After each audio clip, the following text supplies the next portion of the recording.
The JBS meatpacking plant in Worthington employs 2,200 people and processes 20,000 hogs a day. But Nobles County now reports 76 positive cases of COVID-19, with the vast majority affecting plant workers and their families.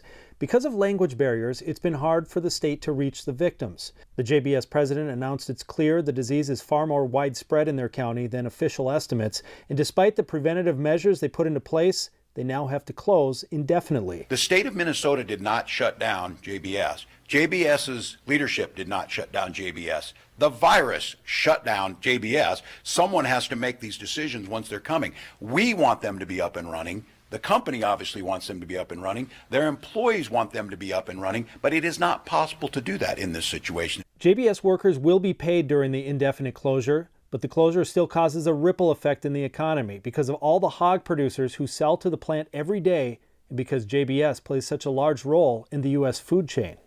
Lou Raguse, KARE 11 News.